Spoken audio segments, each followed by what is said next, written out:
Victime d'actes xénophobes qui ont frappé plusieurs ressortissants africains en Afrique du Sud, la deuxième cohorte des rapatriés congolais venus droit de la ville de Cape Town est arrivée lundi soir, accueillis à l'aéroport international Maya-Maya par le Premier ministre qui était accompagné de quelques membres du gouvernement et du coordonnateur résident du système des Nations Unies au Congo.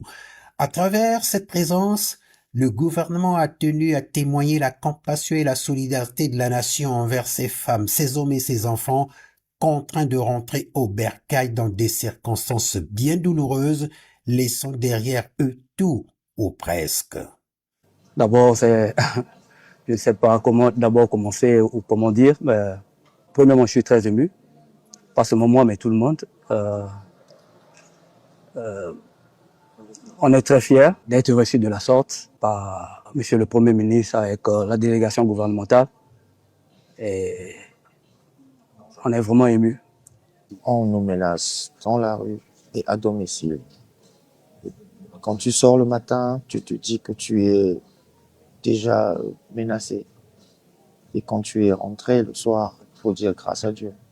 Nous les félicitons tout d'abord et les remercions parce que le geste est vraiment capital. Hein, parce qu'il y en a d'autres qui sont restés là-bas dans d'autres pays, je peux dire, qui n'ont pas pu avoir cet appui que nous avons eu. Et je veux dire merci pour le gouvernement. Ils sont près de 90 compatriotes faisant partie de cette deuxième vague qui ont résolu de regagner le pays après une première vague de 67 personnes arrivées dimanche soir de Johannesburg. Si vous vous rendez compte qu'en étant à l'étranger, votre vie peut être menacée, vous n'êtes plus dans une situation sécurisée, vous n'avez aucune raison de continuer à rester à l'étranger. Et c'est ce que vous avez fait. Vous avez choisi de rentrer dans votre pays et nous voulons vous féliciter pour cela. Vous avez fait preuve de résilience, vous avez fait preuve de courage, vous avez fait preuve d'amour aussi pour votre pays parce que vous aurez pu ne pas décider de venir. Mais vous vous êtes dit non, il vaut mieux repartir dans mon pays que de subir ces humiliations ici et c'est tout est à votre honneur. Le Congo prendra toutes les dispositions nécessaires, vous avez vu, pour assurer votre accueil. Les ministres sont mobilisés. Les agences du système des Nations Unies sont avec nous. Les cadres de nos différentes administrations sont avec nous.